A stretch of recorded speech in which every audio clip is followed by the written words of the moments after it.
I know. Sohyun looked at the screen for a moment. Then she did something Jiwon had only seen her do once before. She picked up the ship-wide intercom.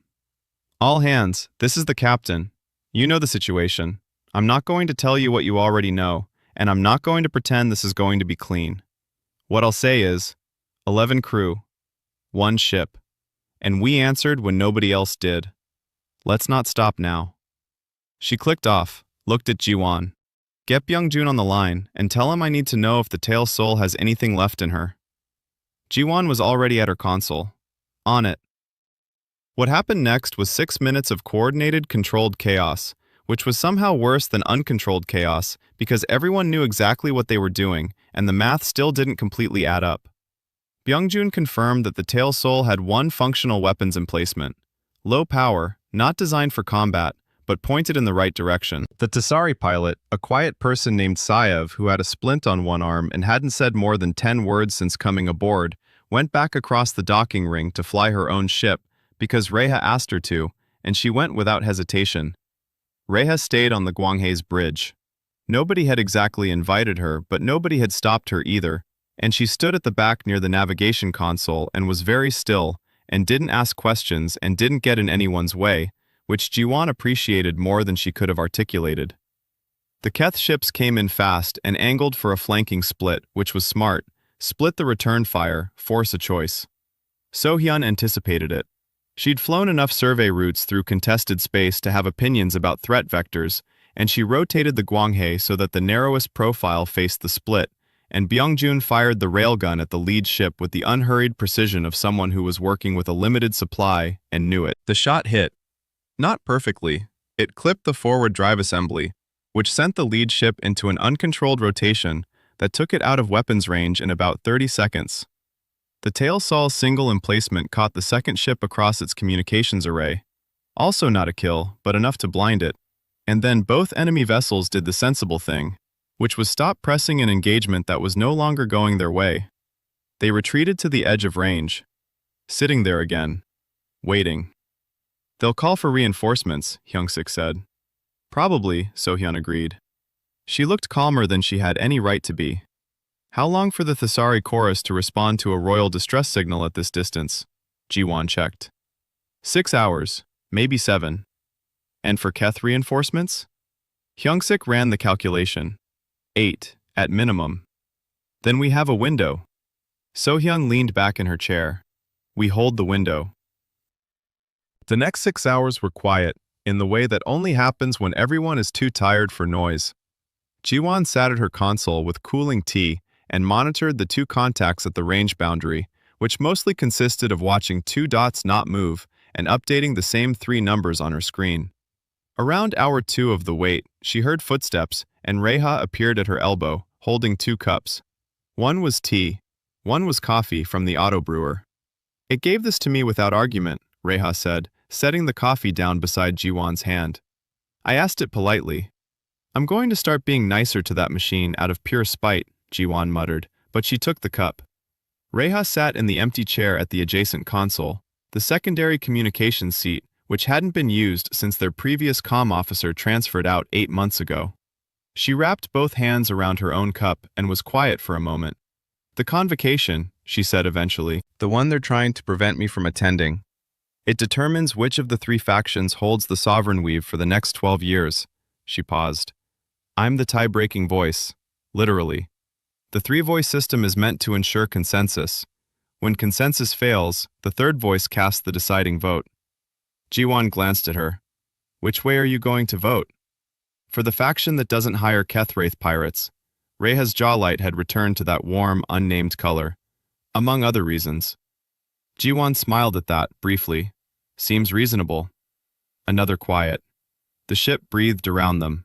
Cooling systems, navigation hum, the faint vibration of the docking ring where the fail-sol was still attached, and Saev was presumably doing whatever pilots did when they were waiting.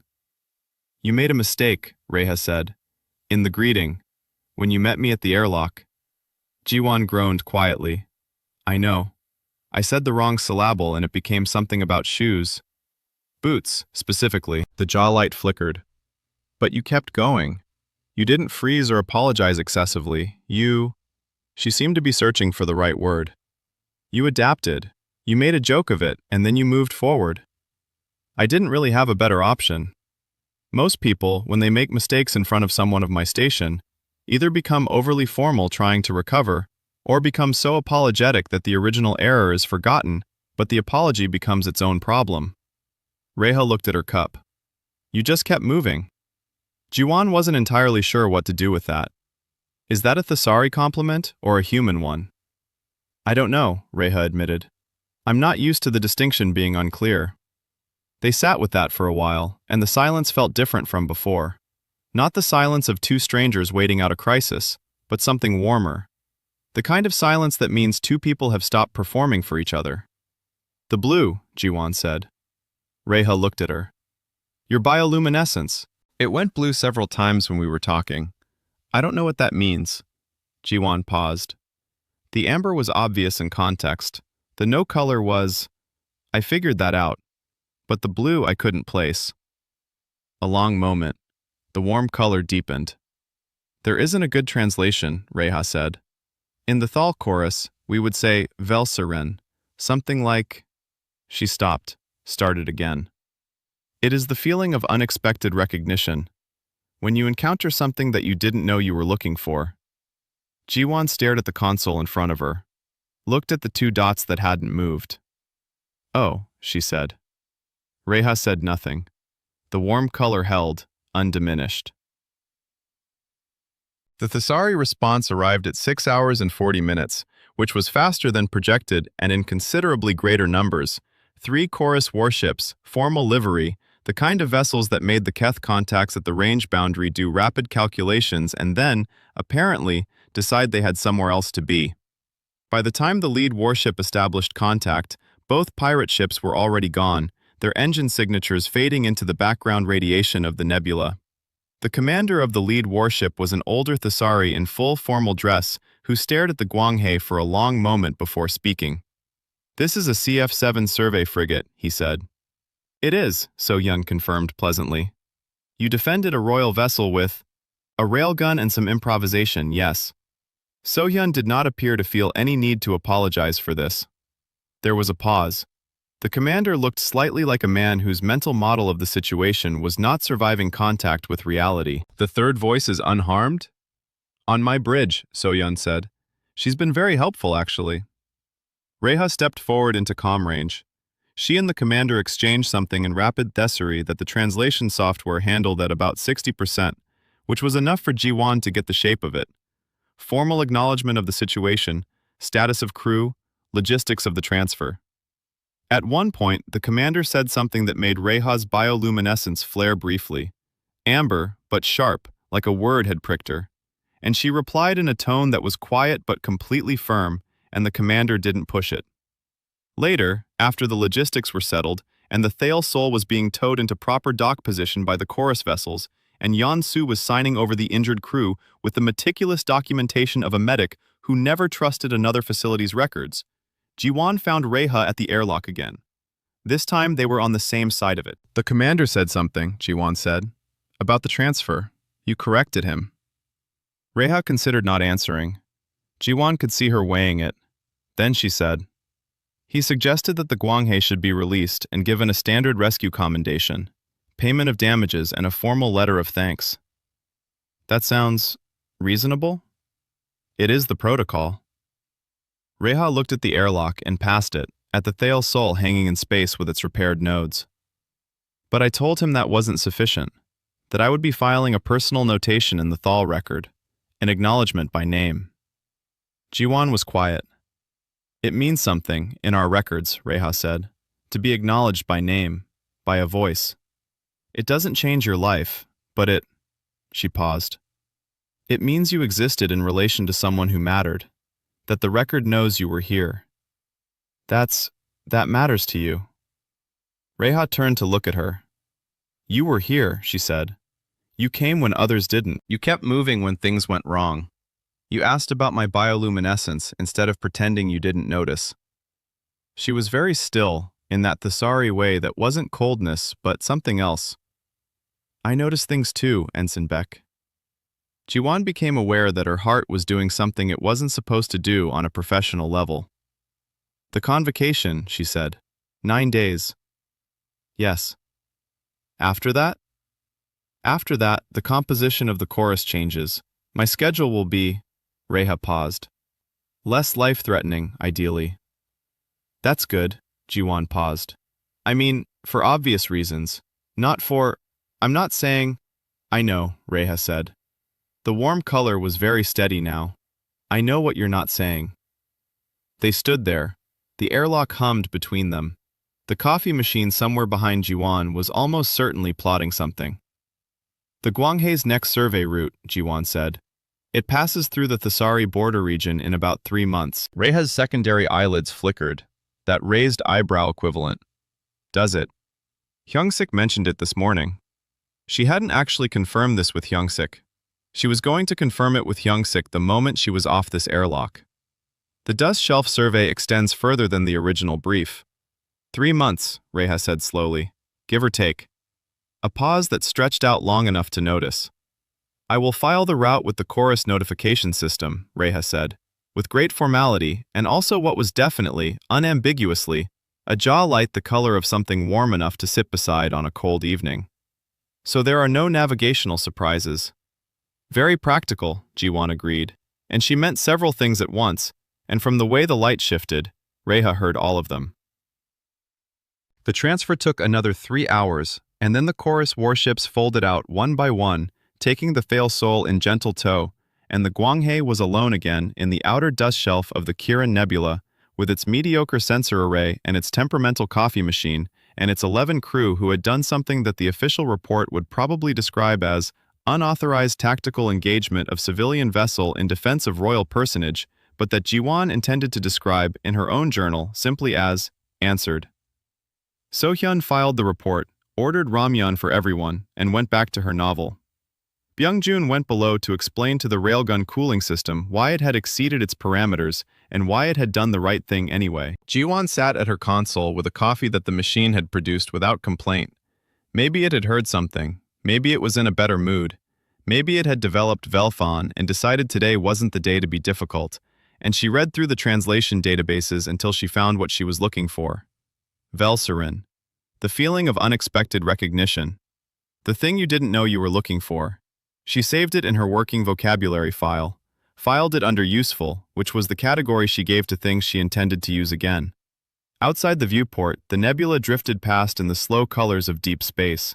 Red and violet and the deep, particular blue of distances that hadn't been mapped yet, full of signals not yet sent, full of distances not yet crossed. 3 months felt both very long and very short, in the way that all waiting feels when you know what's on the other side of it. Jiwan Beck picked up her coffee and smiled at nothing in particular, and got back to work. Ensign Jiwan Beck had been arguing with the coffee machine for 4 minutes when the emergency signal came through. The machine, a battered Faraday-class auto-brewer bolted to the wall of the Guanghe's lower deck, had decided, for reasons only it understood, that Jiwan did not deserve coffee at 0347 ship time. It blinked a red light at her. She blinked back. The machine blinked again. She tapped it twice with the flat of her palm, not hard enough to break it, just hard enough to remind it who was in charge, and that was exactly when the bridge klaxon started wailing. She ran up the ladder with no coffee in hand, which was really the cruelest part of the whole thing. The Guanghe was not a military vessel. She was a mid-range survey frigate, CF-7 class, hull number 004, registered out of Busan Station, and currently mapping the outer dust shelf of the Kirin Nebula, which was, according to the mission brief, an assignment so boring that Captain Sohyun Yu had started writing a novel about it. The ship carried 11 crew, a mediocre sensor array, 1 emergency railgun that nobody had fired since the previous captain, and approximately 400 kilograms of instant noodle packets, because Sohyun had very specific priorities. None of this was the kind of thing that attracted emergencies, and yet, Jiwan pulled herself onto the bridge, still tucking in her uniform shirt. Sohyun was already in the captain's chair, hair loose, reading glasses pushed up onto her forehead. Navigation specialist Hyungsik Lim was hunched over his console, with the particular posture of a man who had spotted something he really wished he hadn't. The rest of the night shift crew looked similarly uncomfortable, in the way of people watching a problem walk toward them from a great distance and debating whether to hide. Tell me it's a equipment malfunction, Ji-won said, dropping into her communications chair. It's not a malfunction, Hyung-sik said. He didn't look up. It's a Vethkar signal, long range, encrypted with a royal house cipher. Everyone on the bridge absorbed that for a moment. Vethkar was the Thesari word for something that didn't have a perfect human translation. The closest equivalent was somewhere between, I am dying, and I am asking, which I have never done before, and I need you to understand the weight of that. It was the signal sent by Thesari nobility when they had exhausted all other options and were reaching, with great reluctance and considerable pride swallowed, toward whoever was listening. Who else is in range? So-hyun asked. Hyung-sik finally looked up. That's the thing, Captain. I've been scanning for the last 6 minutes. There were 3 ships within response range when the signal went out. 2 of them changed course. Changed course. So-hyun's voice was very flat. Away from the signal. The Meridian compact freighter dropped into drift and killed its transponder. The Volune patrol cutter, he checked his screen, filed a navigational emergency of its own, which is frankly impressive timing. And the third? Hyung-sik pointed at the floor, at the ship they were standing in. Us. So-hyun took off her reading glasses entirely, folded them, and set them on the armrest. She looked at Ji-won. Ji-won looked back. Well, the captain said, I suppose that settles that. Ji-won, open the channel. The face that appeared on the communications screen was not what any of them expected, and Ji-won had been trying, quietly, not to have expectations at all. The Thesari were tall, that was known. They were bilaterally symmetric in roughly the same way humans were, which helped, but everything else was different in ways that took a moment to process. The one on the screen had the characteristic elongated skull, the secondary eyelids that gave Thesari eyes that particular reflective quality in low light, the faint bioluminescent tracery along the jaw and collarbones that, Ji-won had read once, indicated something about emotional state. The tracery was currently a deep, suppressed amber, not quite panic, the color of someone who was holding panic at a careful distance through sheer willpower. She was young. That was the part that surprised Ji-won most. She'd expected old and imperious and armored with titles. Instead, the Thesari on the screen looked maybe 20 by human reckoning, and she had a cut above her left secondary eyelid that was still bleeding, and her royal house collar was torn at the shoulder. I am Reha Tassan Vale, third voice of the Fal Chorus, daughter of the sovereign Weave. The translation software rendered her words about 2 seconds after she spoke, and even through the digital intermediary her voice was steady, controlled. My vessel has been disabled by Kethwraith interdiction. I have crew who are injured. I am transmitting my coordinates. I ask. She said that last word the way someone might say I'm sorry at a funeral, like it cost something. Captain So-hyun of the survey frigate Gwanghae, So-hyun replied, leaning forward slightly. We received your signal. We're on our way. Estimated arrival. She looked at Hyung-sik, who held up 4 fingers. 4 hours. Can you hold? There was a pause. The amber bioluminescence flickered, just briefly, toward something bluer. Ji-won didn't know what blue meant yet. We can hold, Reha said. Captain Yu, your ship's designation is not military. No. Survey vessel. Another pause. Then, and Ji-won caught it even through the translation software, something that might have been dry humor. You are the only one who answered. Seems that way, So-hyun said. Then, Reha said carefully, I am grateful. She said that word differently too. 4 hours was a long time on a ship that had just volunteered itself into a situation involving Kethwraith interdiction, which was the Thesari term for a piracy method that involved basically turning a vessel's own navigation systems against it until it sat dead in space screaming. Ji-won spent most of those 4 hours at her communications console, translating everything she could find about the Thesari Royal Protocol, which was the kind of subject that had 17 competing academic interpretations, and none of them agreed on anything important. She also ate half a pack of shrimp crackers that she'd stashed in her bottom drawer, and wrote a brief message to her mother that said, "Only working late, don't worry." Because her mother didn't know what her job actually involved, and Ji-won had decided, some years ago, that this was probably for the best. Chief Engineer Byung-Jun Choi appeared at her elbow around hour 2, smelling of engine grease and quiet dread. He was the oldest member of the crew by 15 years and had a habit of arriving next to people when he had information they wouldn't like. "The railgun," he said. "What about it?" "I ran a diagnostic. The targeting assembly is still technically functional, but the cooling system for the firing chamber has a stress fracture in the secondary housing. It'll fire once, maybe twice. Then it's a very expensive decoration." Ji-won stared at her screen. "Does the captain know?" "I told her first." He paused. She said, "Noted," and then asked if I wanted some ramyun. "That sounds about right." Ji-won rubbed the back of her neck. "1 or 2 shots. Okay. Let's hope we don't need them." Byung-jun made a sound that meant he'd been an engineer long enough to not say what he was thinking, and left. The Thesari vessel was called the Thale Sol, which the translation software rendered as Breath of the Third Deep, which Ji-won thought was either very beautiful or very pretentious depending on your mood. It was a blade-shaped ship, long and elegant, designed for speed, and right now it was drifting at a 15-degree list with 3 of its 4 propulsion nodes dark, and something that might have been a forward sensor array hanging off the hull on a single connection point, swinging slowly. They'd been hit hard. So-hyun brought the Gwanghei alongside with a competence that Ji-won had always admired. No drama, no wasted motion, just a captain who knew exactly what her ship could do and asked it to do exactly that. The docking ring pressurized. The airlock cycled. Reha Thesson Vale was waiting on the other side. She was taller than Ji-won had expected, even knowing Thesari were tall. About 2 meters, with that particular Thesari posture that looked like permanent mild disdain but, according to the academic literature, actually meant something closer to, "I am maintaining composure with great effort." The cut above her eye had been sealed with something blue and medicinal smelling. She was wearing the remnants of what had clearly been a very formal outfit, now significantly less formal. There were 3 of her crew behind her, all of them injured to varying degrees, all of them watching the humans with carefully neutral expressions.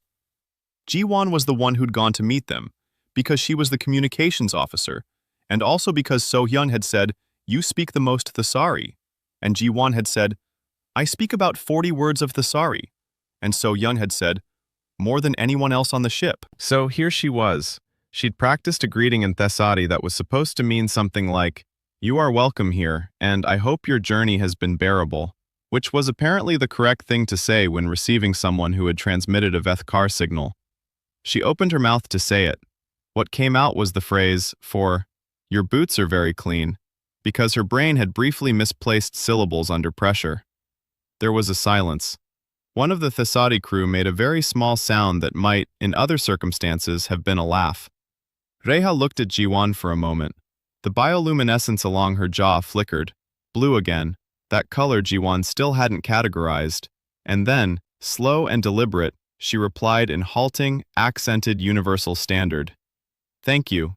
I polished them this morning, before everything went wrong."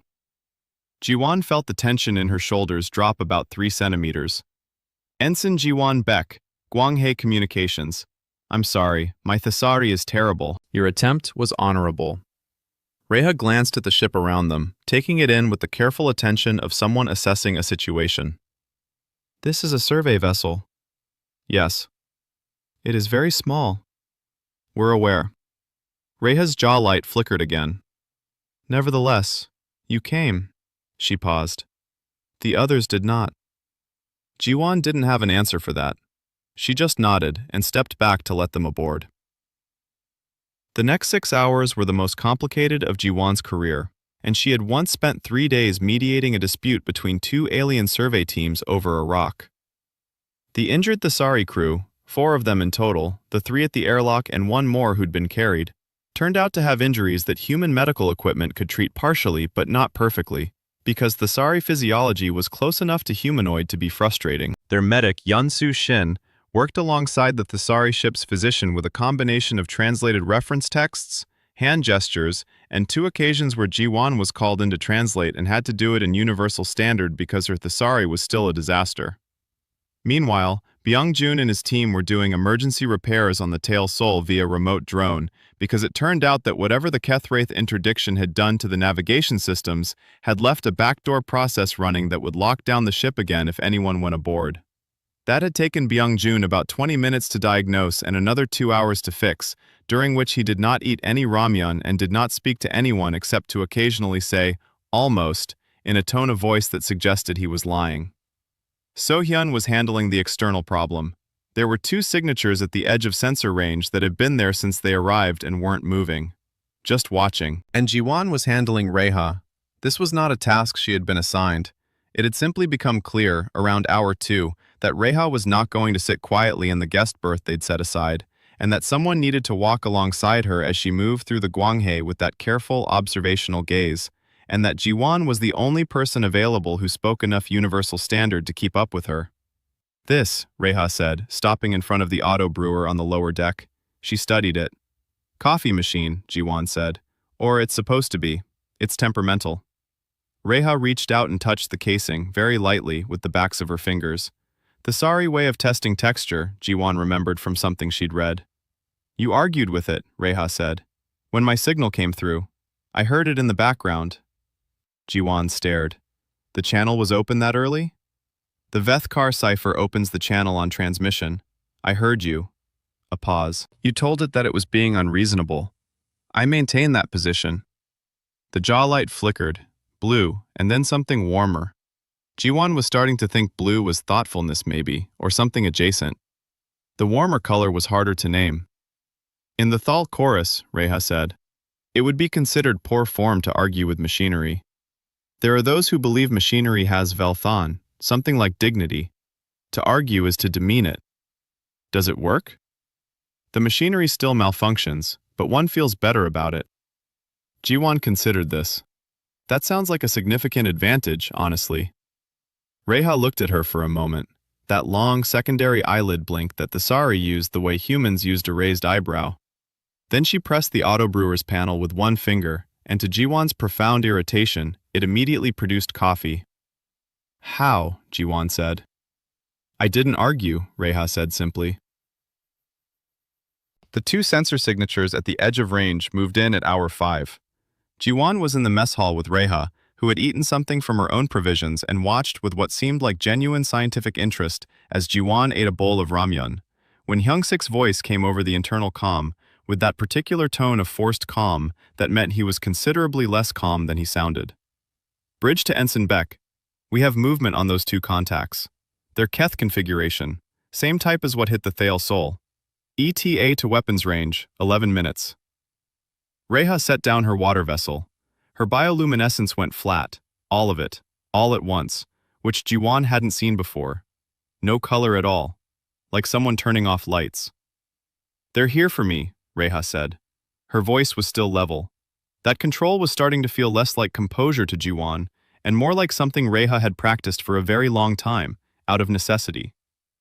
I should tell you, I should have told you before. I didn't think they'd move this quickly. She looked at Ji-won directly, and this close, Ji-won could see that her eyes were very dark, with that faint reflective quality, like still water in low light. This isn't simple piracy. There's a succession dispute in the Thal chorus. The third faction wants... She paused. They want the third voice unavailable for the convocation in 9 days. Ji-won processed this. Unavailable meaning dead. Or detained beyond recovery. A beat. Yes, meaning dead in practical terms. Ji-won stood up. She knocked her knee on the table because she stood up too fast, which was embarrassing, but she kept moving. I'll tell the captain. Reha caught her arm, not hard, just fingers, briefly, on the sleeve of Ji-won's uniform. Your ship, she said. It isn't built for this. No, Ji-won agreed. The railgun has 2 shots, maybe. Our engineer knows. Reha's fingers released her sleeve. The bioluminescence came back, slowly. Not the amber of before, not the blue. Something Ji-won had no framework for. Why? Reha asked. It came out not as challenge, but as something more genuine and slightly bewildered. You answered. You came. Your captain didn't hesitate. And now you'll... She stopped. We are strangers. I am asking things of you that I have no right to ask. Ji-won thought about the right answer to that.